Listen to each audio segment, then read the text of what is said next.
The notification chimed at 3:17 a.m., cutting through the silence of my electronics shop like a blade through paper.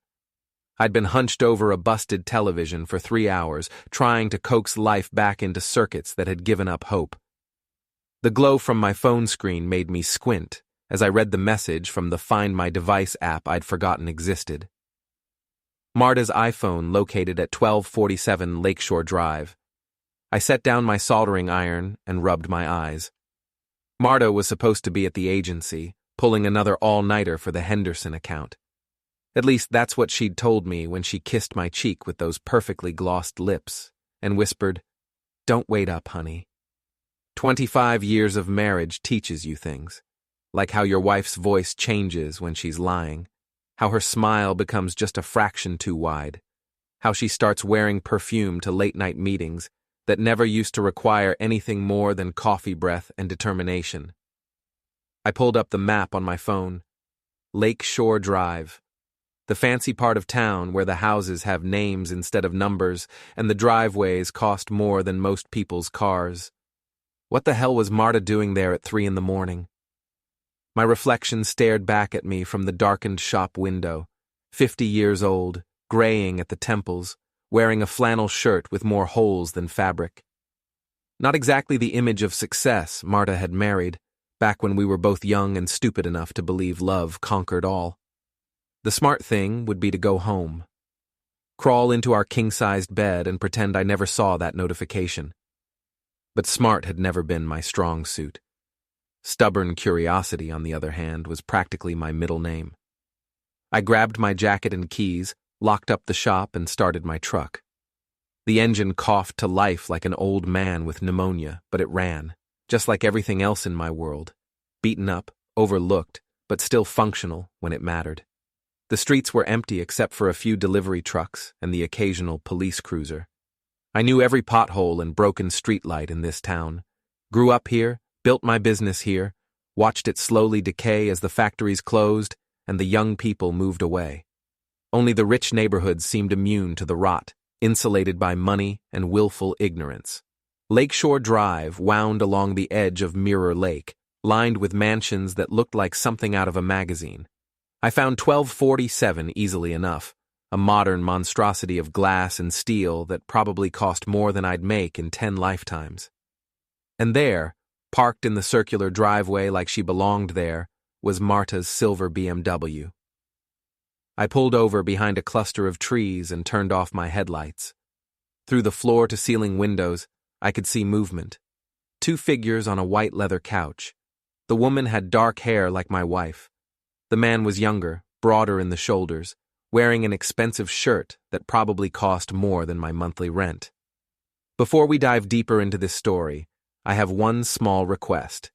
Please subscribe, drop a like, comment, and hit that hype button to boost this channel so more people can discover these incredible Reddit stories. I fumbled for my phone and activated the camera, zooming in as much as the lens would allow. The woman turned, and there was no mistaking that profile. Marta, my wife of 25 years, the mother of my children, the woman who'd promised to love me in sickness and health, for richer or poorer. She was laughing at something the man said, her hand resting on his thigh in a way that made my stomach clench. He leaned in closer, whispering something in her ear that made her throw her head back in delight. I'd forgotten she could laugh like that. She certainly never laughed that way with me anymore. I took photos until my hands started shaking too badly to hold the phone steady. Part of me wanted to march up to that front door and confront them both. But a bigger part, the part that had learned to survive in this world by being smarter than I looked, told me to wait, to think, to plan. I was about to leave when I spotted the man's car, a red Tesla Model S, parked next to Marta's BMW like a symbol of everything I wasn't. Young, successful, shiny. Before I could talk myself out of it, I was out of my truck and walking toward the Tesla. I pulled out my keys and dragged them along the driver's side door, leaving a jagged scratch in the pristine paint. It felt good. Better than it should have. I found a piece of paper in my jacket pocket, a receipt from the hardware store, and scribbled a quick note. "Enjoy the ride, homewrecker." I tucked it under the windshield wiper, then pulled out my pocket knife and pressed it against the rear tire until I heard the satisfying hiss of escaping air. As I walked back to my truck, I noticed the security camera mounted on the corner of the house. Its red light blinked steadily, and I realized it had probably captured everything. My face, my license plate, my little act of vandalism. Great. Just great. I was halfway home when my phone buzzed with a text message. "Unknown number. We need to talk. Now." Another message followed immediately. I saw the security footage. "You want to play games, old man?" I played dirtier. Lana Morrison. Marta's best friend and the head of HR at the advertising agency. A woman who collected secrets like some people collected stamps and who'd never liked me from the day Marta introduced us. I pulled into an all-night diner and sat in my truck, staring at the phone. How had Lana gotten that footage so quickly? And why was she threatening me instead of consoling her best friend's husband? Unless she already knew about the affair. Unless she'd been helping to cover it up. I started the engine and headed home, but sleep was the last thing on my mind. For 25 years, I'd been the reliable husband, the steady provider, the man who fixed things when they broke. But some things, once broken, couldn't be repaired. They could only be replaced. The next morning arrived like a hangover I didn't deserve. Marta was already gone when I stumbled into the kitchen, but she'd left a note on the counter in her perfect handwriting. "Working late again tonight, don't wait up, love you." Love you. 2 words that used to mean everything and now felt like coins tossed into a wishing well. Worthless gestures that wouldn't bring back what we'd lost. I made coffee and tried to pretend my world hadn't shifted off its axis in the space of a few hours. The photos on my phone proved otherwise. Marta's hand on another man's leg. Her laugh, bright and genuine in a way it hadn't been with me in years. My phone rang. Frank Morrison, no relation to Lana, despite the shared surname. Frank ran the boxing gym where I worked out my frustrations 3 times a week, and he'd been my closest friend since high school. "You sound like hell," Frank said without preamble. "What's eating you?" "Marriage troubles," I admitted. There was no point lying to Frank. He had an ex-cop's instinct for detecting dishonesty. "Want to talk about it over breakfast? I know a place that serves coffee strong enough to wake the sleeping." An hour later, we sat across from each other in a booth at Rosie's Diner, the kind of place where the waitresses called you honey and the eggs came with a side of gossip. I told Frank everything, the late nights, the suspicious behavior, the scene at Lakeshore Drive. Frank listened without interrupting, occasionally nodding or grunting in understanding. When I finished, he leaned back in his seat and studied me with those sharp gray eyes that had once made suspects confess to crimes they hadn't even committed. "So, what are you planning to do about it?" he asked. "I don't know. Confront her, I guess. Ask for a divorce. And let her walk away with half of everything you've built? While she's been planning this behind your back with her girlfriend Lana?" I frowned. "What makes you think Lana's involved?" "Think about it, Tom. How did she get that security footage so fast? How did she know to threaten you unless she was already watching? This whole thing smells like a setup." The pieces started falling into place, and I didn't like the picture they formed. Lana had always resented me, ever since I'd accidentally walked in on her with someone who wasn't her husband at a company party 5 years ago. I'd kept my mouth shut then, but she'd never forgiven me for seeing her moment of weakness. "You think she orchestrated this?" Frank shrugged. "I think Lana Morrison is the kind of woman who holds grudges like other people hold mortgages, and I think your wife is naive enough to let herself be manipulated by someone she trusts." My phone buzzed with a text from Marta. "Bringing Damien home for dinner tonight. He's the new consultant I mentioned. Be nice. Damien." So the mystery man had a name, and apparently he was coming to my house, sitting at my table, eating food I'd paid for, while he planned to steal my wife. "Frank," I said, showing him the message, "I think I'm about to meet my replacement." "Good," Frank replied with a grin that would have made his old suspects nervous. Time to size up the competition. That evening, I stood in my own kitchen, watching my wife fuss over dinner like she was trying to impress the Queen of England. She'd changed clothes 3 times, finally settling on a black dress that hugged her curves and made her look 10 years younger. When was the last time she'd dressed up for me? The doorbell rang at exactly 7 o'clock. Punctual. I hated him already. Damien Richards turned out to be everything I'd expected and worse. Tall, athletic, with the kind of confident smile that came from never having to worry about money or rejection. He wore a tailored suit that probably cost more than my monthly mortgage payment, and his handshake was firm enough to prove he worked out, but not so firm as to seem aggressive. "Tom, right?" he said, as if he hadn't been intimate with my wife just 24 hours earlier. "Marta's told me so much about you. The electronics business must be fascinating." Fascinating. Like I was a museum exhibit. Interesting to observe, but ultimately obsolete. "It has its moments," I replied. "What kind of consulting do you do, Damien?" "Digital transformation, mostly. Helping companies modernize their operations, streamline their processes. The future is all about efficiency." Of course it was. I caught the subtle implication that I represented the past, while he was the future. Marta hung on every word, her eyes bright with the kind of admiration she used to reserve for me. Dinner was a masterpiece of passive aggression. Damien complimented everything: the food, the house, the way Marta had transformed the space with her artistic eye. He asked polite questions about my business, while somehow managing to make each inquiry sound like condolences. "The electronics repair industry must be challenging these days," he said, cutting his steak with surgical precision. "With everything being disposable, most people just replace things instead of fixing them." "Some things are worth repairing," I said, meeting his eyes across the table. "Others are better off discarded."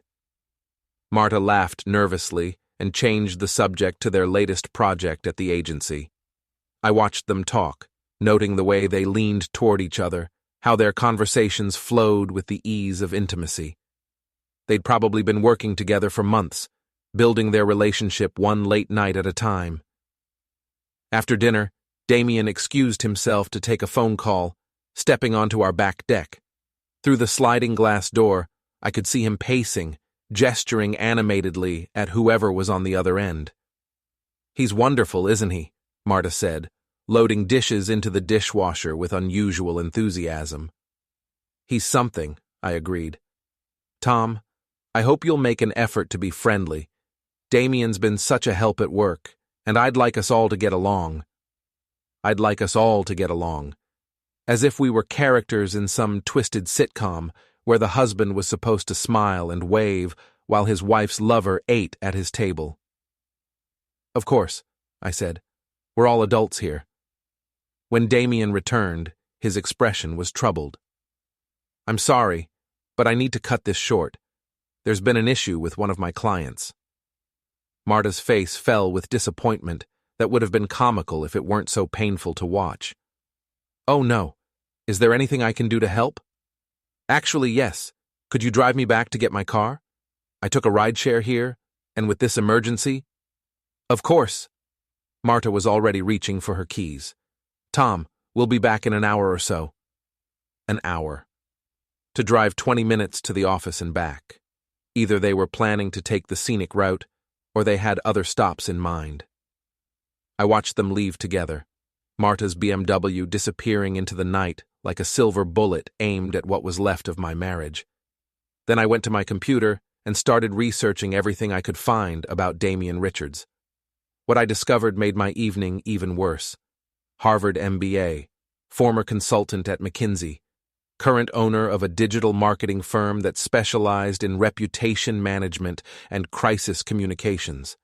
In other words, he was professionally skilled at making problems disappear and controlling narratives. No wonder Lana had been so quick to threaten me. She wasn't just covering for her friend's affair. She was working with a professional manipulator who knew exactly how to destroy someone's life while keeping his own hands clean. My phone buzzed with a text from an unknown number. Enjoying your evening alone? Get used to it. A friend. I stared at the message, anger building in my chest like steam in a pressure cooker. They thought they were so clever, so sophisticated, playing their little games while the stupid small-town husband stumbled around in the dark. But I'd built my business from nothing, survived economic downturns that had crushed bigger companies, and learned to fix things that everyone else had written off as hopeless. If they wanted to play games, I was ready to show them what a lifetime of solving problems had taught me. I opened my laptop and started making a list. 3 days later, I sat in my truck across the street from the Pinnacle Marketing Group, watching Marta and Damien through the floor-to-ceiling windows of the conference room. They stood close together, reviewing something on a tablet, their body language screaming intimacy to anyone who bothered to look. Frank had been right about Lana. A little digging had revealed that she'd been feeding information to Damien since he'd started consulting for the agency 6 months ago. Employee records, client lists, confidential salary information, all of it flowing through HR directly to the man who was now planning to steal my wife. My phone rang. Marta. Tom, I'm going to be late again tonight. This Henderson project is consuming everything. Of course it is, I said, watching her through the window as she lied to me in real time. Don't work too hard. You're the best. I love you. She ended the call and immediately turned to Damien, saying something that made him laugh. The casual cruelty of it took my breath away. She could lie to me with one breath and flirt with him with the next, as if I were nothing more than an inconvenience to be managed. That evening, I drove to the monthly company mixer at Murphy's Bar, one of those trendy places downtown where the drinks had names like Existential Crisis and cost more than I used to spend on groceries. Marta had stopped inviting me to these events years ago, claiming they were boring work stuff. Now I understood why. I found a corner table with a clear view of the main bar and ordered a whiskey. Marta arrived fashionably late, wearing a red dress that turned heads throughout the room. Damien was already there, holding court with a group of younger employees who hung on his every word like he was dispensing wisdom from on high. When Marta approached their group, Damien's face lit up with genuine pleasure. He handed her a martini. Extra olives, just the way she liked it. How thoughtful. How attentive. How perfectly calculated to show everyone in the room that he knew my wife's preferences better than some random husband ever could. I nursed my drink and watched the show. Marta and Damien worked the room like a team, charming clients and colleagues with practiced ease. They were good together, I had to admit. They looked like success, like the kind of power couple that graced magazine covers and charity galas. What they didn't look like was two people trying to hide an affair. The realization hit me like a punch to the gut. They weren't sneaking around anymore. They were flaunting their relationship in front of everyone, confident that I was too stupid or too weak to do anything about it. I was the punchline to a joke everyone else was already in on. I was about to leave when Damien approached my table, carrying 2 glasses of whiskey. Tom, I didn't expect to see you here. He set 1 glass in front of me and slid into the opposite chair. Mind if I join you? It's a free country, I said. Look, I wanted to talk to you man to man. He leaned forward, his expression earnest. I know this situation is complicated. What situation? He smiled, not the practiced charm he'd shown at dinner, but something colder, more honest. Come on, Tom. We're both adults here. You know what's happening. Why don't you enlighten me? Marta and I have developed feelings for each other. It wasn't planned, but sometimes these things just happen. She's a remarkable woman, intelligent, ambitious, beautiful. She deserves someone who can appreciate those qualities. The implication hung in the air like smoke. Someone younger, someone successful, someone who wasn't a small-town electronics repairman with graying hair and calloused hands. And you think you're that someone? I think Marta deserves to be happy, don't you? I studied his face, looking for some trace of guilt or uncertainty. There was none. He genuinely believed he was doing Marta a favor by liberating her from her mediocre marriage to her mediocre husband. "You know what I think?" I said, standing up. "I think you're an arrogant piece of work who's about to learn what happens when you underestimate people." I picked up my whiskey and poured it over his head, watching the expensive liquid drip down his perfect face onto his perfect shirt.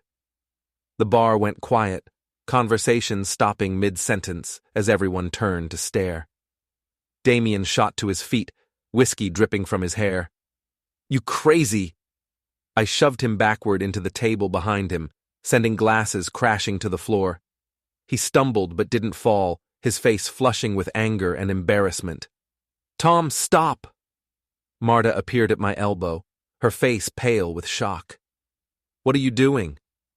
"Having a conversation with your boyfriend," I said. "We were just discussing your future happiness." Security arrived before Damien could retaliate, two large men in black shirts who clearly spent their free time at the gym. They escorted me toward the exit while the entire bar watched in fascination. "You're banned," one of them told me at the door. "Don't come back."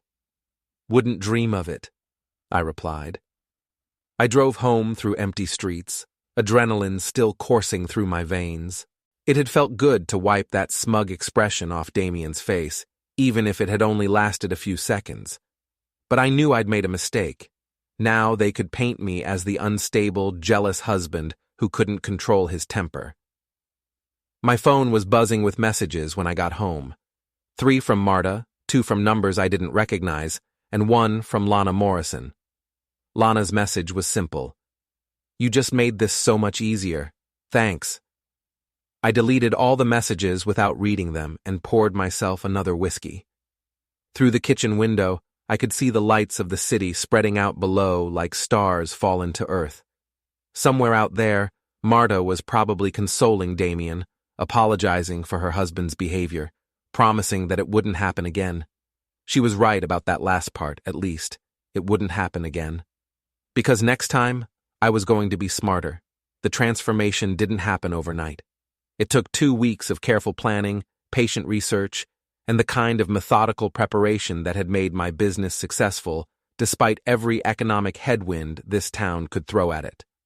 Frank helped, using his old police contacts to gather information that wasn't exactly public, but wasn't quite illegal to obtain either. Damien Richards, it turned out, had some interesting financial arrangements. His consulting firm was registered in Delaware, his primary residence was technically in Florida for tax purposes, and his client billing practices were creative enough to make an accountant nervous.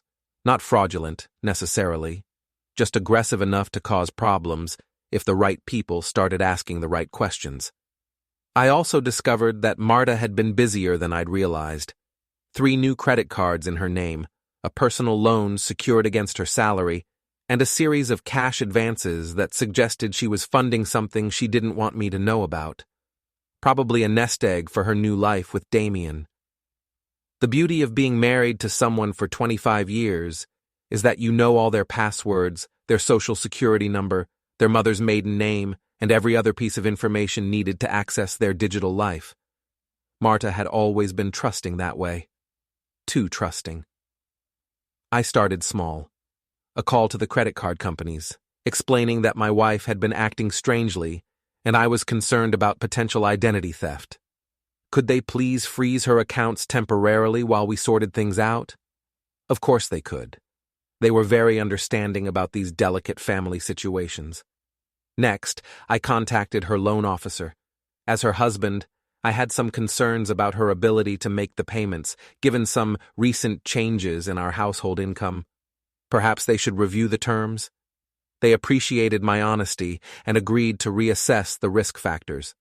Finally, I reached out to Marta's boss, Richard Thornfield, a man in his 60s who'd built Pinnacle Marketing from nothing and still believed in old-fashioned values like loyalty and discretion.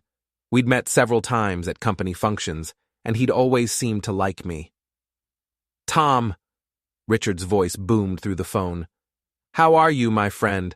How's the electronics business?" "Challenging, but we're surviving. Actually, Richard, I wanted to talk to you about something delicate. It's about Marta and this new consultant, Damian Richards. I let concern color my voice. Not anger, not accusation, just the worry of a husband who'd noticed some troubling patterns. Marta had been working extremely late hours. There were unexplained expenses on their company credit cards. And I'd heard rumors about Damian's consulting practices from other business owners in town. "What kind of rumors?" Richard asked, his tone sharpening. "Nothing I can prove, you understand. But there's talk about him using client information for his own projects, side deals that might not be entirely above board. I'm probably worrying about nothing, but Marta's been so stressed lately, and I know how much the agency means to her." Richard thanked me for my concern and promised to look into the matter. I could practically hear the wheels turning in his head. He'd built his business on trust and reputation, and the suggestion that someone might be compromising either was like waving a red flag in front of a bull. That evening, Marta came home early for the first time in weeks, her face flushed with anger and confusion. "Tom, the strangest thing happened today. My credit cards were frozen, the bank called about my loan, and Richard pulled Damian into his office for some kind of emergency meeting. Did I what?" I looked up from the television, the picture of innocent confusion. What would I have to do with any of that? "I don't know, but the timing seems awfully coincidental." "Maybe it's not coincidence. Maybe someone's finally paying attention to what's been going on." She stared at me for a long moment, and I could see her trying to decide how much I actually knew. Finally, she shook her head and went upstairs without another word. My phone buzzed with a text from an unknown number. "Clever. But you're still playing checkers while we're playing chess. L." Lana. Still pulling strings, still thinking she was the smartest person in the room. But I'd been studying the board while she'd been gloating, and I was ready to make my next move. The following day, I drove to Damian's house, not the lakeside mansion where I'd first seen him with Marta, but his actual residence in an upscale development called Willowbrook Estates. The houses there were all variations on the same theme: modern, minimalist, and soulless. Perfect for someone like Damian. I'd done my homework. Damian was obsessive about his smart home technology, controlling everything from his phone, lights, temperature, security system, even his coffee maker. He'd given Marta the access codes, probably as some kind of romantic gesture. She'd saved them in her phone, along with his address and a photo of his house key. Amazing what people will store in their devices without thinking about who might have access. I waited until evening, when I knew he'd be at the office working late with my wife. The security system was easy enough to disable, just a matter of using the right codes in the right sequence. Damian had chosen convenience over true security, trusting technology to protect him instead of understanding its limitations. The house was exactly what I'd expected, all clean lines and expensive furniture, with not a single personal touch to suggest that an actual human being lived there. The refrigerator was stocked with organic everything, the wine rack held bottles that cost more than most people's car payments, and the master bedroom looked like a hotel suite. I wasn't there to steal anything. I was there to send a message. I started in his home office, where his prized possession, a top-of-the-line virtual reality setup, dominated one corner. The headset alone had cost more than $3,000. The computer driving it was worth even more. I unplugged everything carefully, then used a screwdriver to remove the access panel from the main processing unit. A few strategic adjustments to the internal components, and the whole system would be nothing more than very expensive decoration. In the kitchen, I opened every container of glitter I'd brought with me, pink, gold, silver, blue, and distributed the contents throughout the house. In the air vents, inside the coffee maker, sprinkled across the bed linens. Glitter was the herpes of craft supplies. Once it got into a space, it was impossible to completely eliminate.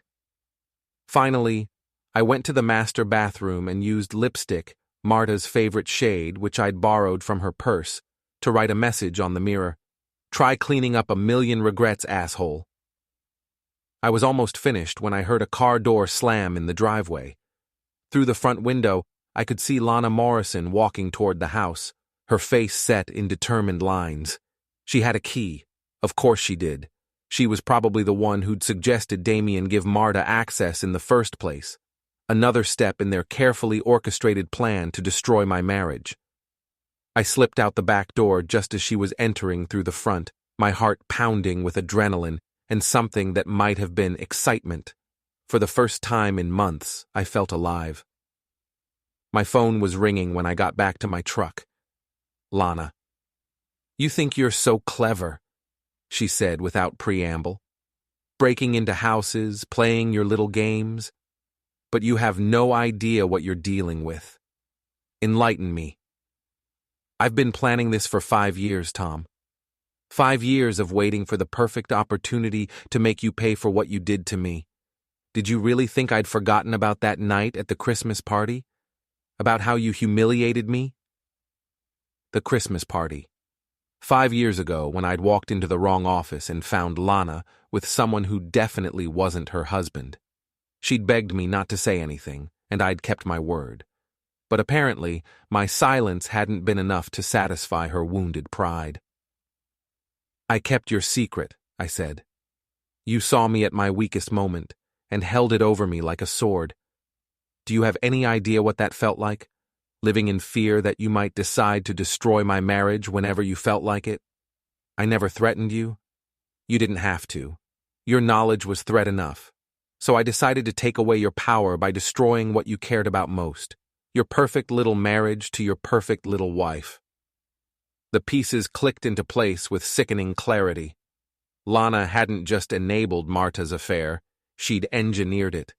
Introduced Marta to Damien, encouraged their late-night work sessions, probably fed Marta's growing dissatisfaction with our marriage until infidelity seemed like liberation instead of betrayal. You manipulated her. I gave her options. I showed her what life could be like with a man who appreciated her potential instead of holding her back. The rest was her choice. And Damien? What's his role in all this? Lana laughed, a sound like breaking glass. Damien thinks he's in love. He has no idea he's just a weapon I've been sharpening for 5 years, waiting for the right moment to use it. The casual cruelty of it stunned me. She was willing to destroy 3 lives, mine, Marta's, and Damien's, just to satisfy her need for revenge over a perceived slight that existed only in her imagination. "You're insane." "I'm thorough, and I'm not finished with you yet." She ended the call, leaving me sitting in my truck outside Damien's house, trying to process what I'd learned. My wife wasn't just having an affair, she was the unwitting pawn in a revenge scheme orchestrated by someone I'd tried to protect. The knowledge should have made me feel sorry for Marta. Instead, it made me angrier. She'd allowed herself to be manipulated because it gave her permission to do what she'd wanted to do anyway. Lana might have provided the opportunity, but Marta had made the choice. And now, it was time for me to make mine. The Riverside Gala was the social event of the year in our little city. The kind of black tie affair where the mayor rubbed shoulders with business leaders and everyone pretended that throwing money at charity could somehow wash the stains from their consciences. Marta had been looking forward to it for months, planning her outfit with the kind of military precision usually reserved for actual military operations. She'd bought a new dress, midnight blue silk that probably cost more than most people's monthly salary, and spent the entire afternoon at the salon getting her hair and makeup done. When she came downstairs, she looked stunning, like the woman I'd fallen in love with 25 years ago, before life and disappointment had worn grooves between us. "You look beautiful," I told her, and meant it. She paused in the hallway, studying my face as if trying to solve a puzzle. "Tom, about tonight. Damien will be there, with the agency table. I hope we can all be civilized." "Of course," I said. "We're all adults." What I didn't tell her was that I'd spent the past week preparing for this night with the same methodical care she'd devoted to her appearance. Frank had helped me gather the final pieces of information I needed, and I'd used my newfound understanding of Lana's motivations to predict exactly how the evening would unfold.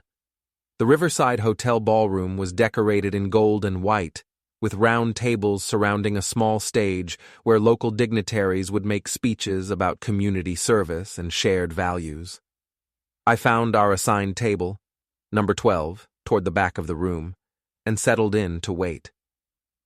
Marta arrived with the Pinnacle marketing group, looking radiant as she worked the room with practiced charm.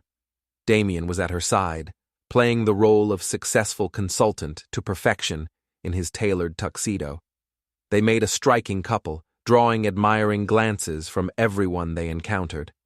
Lana was there too, wearing a red dress that hugged her curves and a smile that didn't quite reach her eyes. She was watching me from across the room, probably wondering what I was planning. She'd find out soon enough. The dinner portion of the evening passed without incident. Speeches were made about community spirit and giving back. Awards were presented to local business leaders who'd made significant charitable contributions.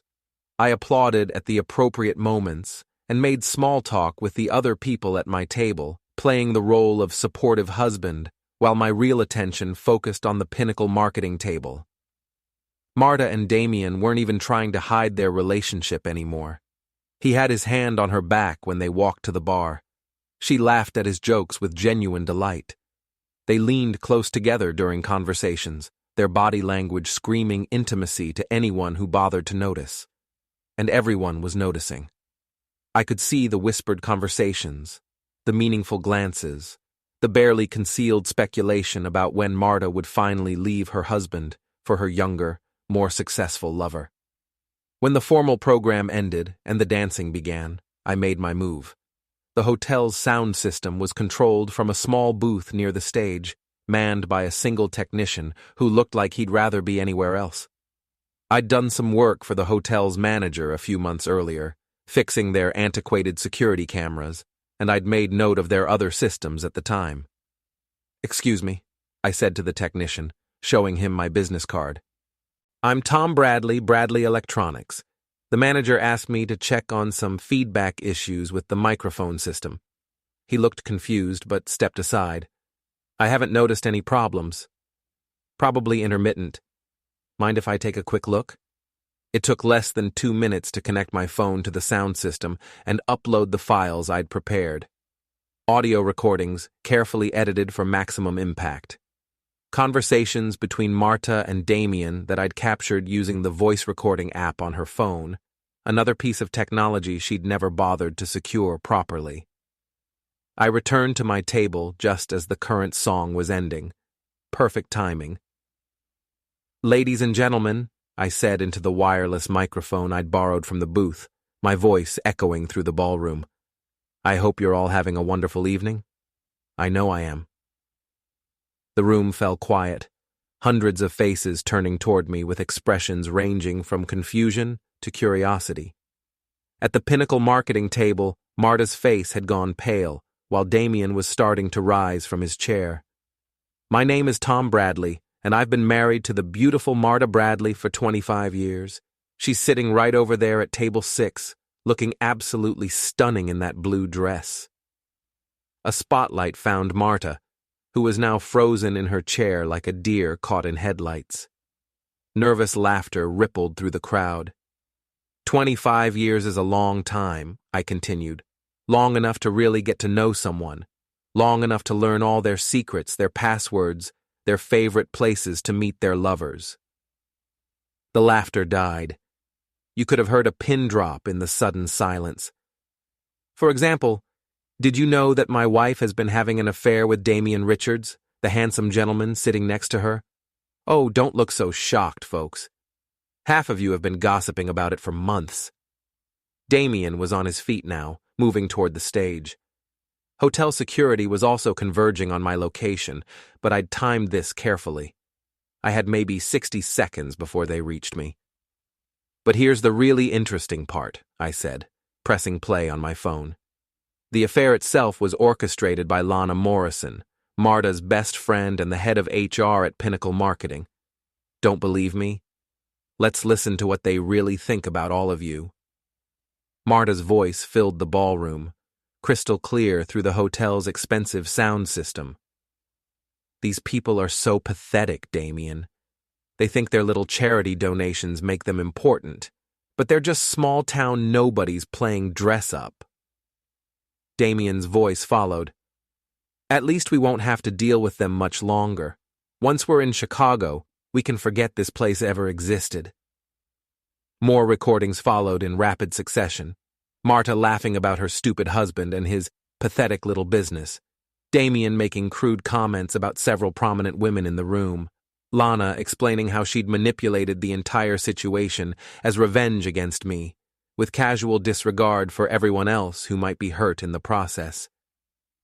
Security reached me just as the final recording ended.